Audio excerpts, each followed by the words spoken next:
Hello बच्चों, let's read the question. Consider the following species: nitride ion N3 minus ion, that is oxide ion O2 minus ion, it is F minus chloride ion, sodium ion Na plus, magnesium ion Mg2 plus, and aluminium ion Al3 plus. The first part of the question is what is common in them. सबसे पहली चीज common क्या है वो हमें बताना है। दूसरी बात, arrange them in the order of the increasing ionic radius, तो उनको हम उनके आयनिक रेडियस के ऑर्डर में पुट करने वाले हैं। तो सबसे पहले एक चीज देखें बच्चों, जब भी हमें आयंस दिए हुए होते हैं और अगर हमें उनके बारे में कोई कॉमन बात पूछनी जा रही हो कि कॉमन क्या है इनमें और उनकी आयनिक रेडियस का ऑर्डर हमें पूछा जाए, तो हमारे दिमाग में दो बातें आनी चाहिए। सबसे पहली चीज, क्या वो आयंस इलेक्ट्रॉनिक तो नहीं है, पहली बात, या फिर वो आयंस कहीं सेम पीरियड या सेम ग्रुप से तो बिलोंग नहीं करते हैं। इस चीज को हमें सोचना है, ठीक है। ऐसा इसलिए क्योंकि ऐसा देखने से ज्यादातर हमारा काम आसान हो जाता है और जनरली सवाल भी कुछ इसी तरीके के पूछे ही जाते हैं। तो सबसे पहले अगर हम इस बात को लेकर हम चलें यहां पर और इसके आंसर को हम देखें, तो इन स्पीसीज को ध्यान से देखिए। क्या ये आइसोइलेक्ट्रॉनिक है, इसको हम जांचने की कोशिश करेंगे। तो आइसोइलेक्ट्रॉनिक स्पीसीज के लिए मैंने आपको बताया हुआ भी है कि आइसोइलेक्ट्रॉनिक स्पीसीज वो स्पीसीज होते हैं जिनके एटॉमिक नंबर जनरली आसपास हो, तो उनके चांसेस ज्यादा हैं आइसोइलेक्ट्रॉनिक होने के। तो yes, nitrogen, oxygen, fluorine, okay, ये तो भाई आसपास के एलिमेंट्स हैं, sodium, magnesium, aluminium. Okay, so let's see, check कर लेते हैं एक बार। तो एटॉमिक नंबर कितना है भाई? नाइट्रोजन का 7, 7 plus 3 10 electrons. Okay, oxide ion is there. Atomic number is 8 plus 2 कितना आ गया? ओहो, 10 इलेक्ट्रॉन। आइसोइलेक्ट्रॉनिक लग रहा है भाई।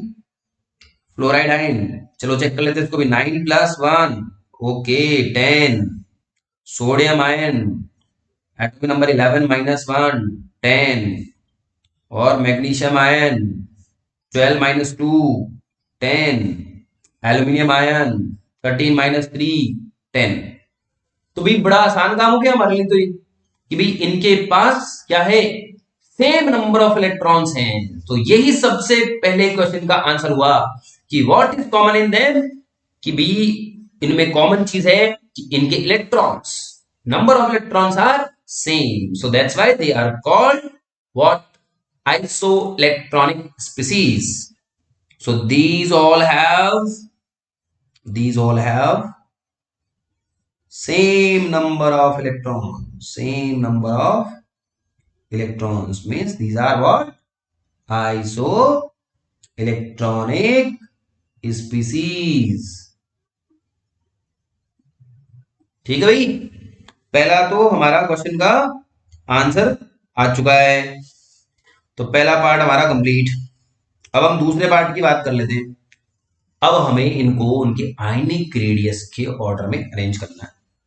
तो बच्चों, जब स्पीसीज आइसोइलेक्ट्रॉनिक हों या सेम एटम के डिफरेंट डिफरेंट आयंस हों, तो उस केस में उनके साइज का जो ऑर्डर है उसको हम कैसे, या उनके आयनिक रेडियस का जो ऑर्डर है उसको कैसे डिसाइड करते हैं, तो उसका रूल मैं आपको बता देता हूं।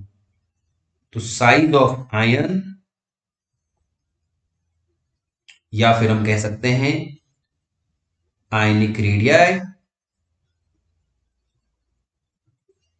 directly proportional to magnitude of negative charge and inversely proportional to magnitude of positive charge। अब बच्चों दिमाग में ये, कई बच्चों के दिमाग में आएगा, सर आपने ये रूल कहां से लिख दिया, कहां से आया है ये, कहां से प्रकट हो गया भाई, कहां से अवतार ले लिया इसने। तो बच्चों इसको समझने की कोशिश करते हैं क्यों ऐसा हुआ है। तो देखो बच्चों, सबसे पहली बात करते हैं, एक पेरेंट एटम ले लेते हैं भाई, एक कोई एटम ले लेते हैं, जितने, एक न्यूट्रल एटम में जितने प्रोटॉन उतने ही इलेक्ट्रॉन। ये चीज आप जानते हैं, सब लोग जानते हैं ये बात, तो कि किसी भी न्यूट्रल एटम के पास जितने प्रोटॉन उतने ही इलेक्ट्रॉन।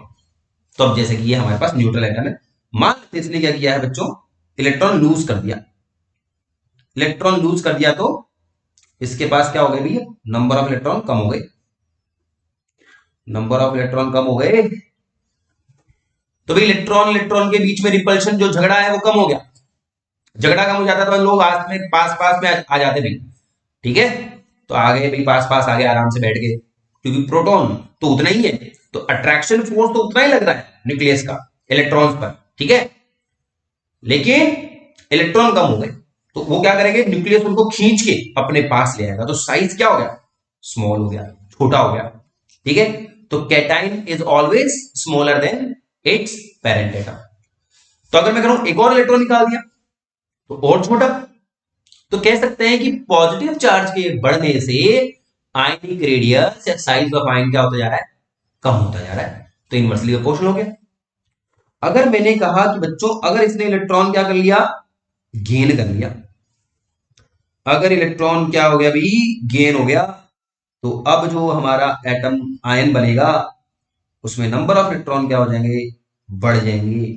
तो इलेक्ट्रॉन इलेक्ट्रॉन के बीच में घमासान बढ़ जाएगा, रिपल्शन बढ़ जाएगा, जिससे साइज क्या हो जाएगा, आयन का बढ़ जाएगा, क्योंकि अट्रैक्शन फोर्स तो फिक्स था लेकिन रिपल्शन बढ़ गया, जिससे साइज क्या हो गया, इंक्रीज। अगर इलेक्ट्रॉन और ऐड करेंगे तो और ज्यादा रिपल्शन, साइज और ज्यादा हो जाएगा। तो इसका मतलब ये हुआ कि नेगेटिव चार्ज के बढ़ने से साइज ऑफ आयन और आयनिक रेडियस क्या हो रही है, इंक्रीज हो रही है। तो इस बेसिस पर हम इनको आसानी से अरेंज कर सकते हैं उनके order, increasing order of ionic radius. तो सबसे छोटा सबसे पहले आएगा, तो सबसे छोटा जिस पर जितना ज्यादा पॉजिटिव चार्ज हो उतना ही छोटा। तो अच्छा, ये रूल किसके लिए लगाना है, आइसो इलेक्ट्रॉनिक स्पीसीज के लिए या सेम एटम के डिफरेंट डिफरेंट आयंस के लिए, ठीक है। सो एल्यूमिनियम आयन सबसे छोटा, मैग्नीशियम आयन उससे बड़ा, पॉजिटिव चार्ज कम होता जा रहा है, साइज बढ़ता जा रहा है, नेगेटिव चार्ज बढ़ता जा रहा है, साइज बढ़ता जा रहा है। इस तरीके से ये इंक्रीजिंग ऑर्डर हो गया। तो ये हमारे सेकंड क्वेश्चन का सेकंड पार्ट का जो है वो आंसर हो गया, ठीक है। तो आई होप आप लोगों को ये समझ में आया होगा। Thank you.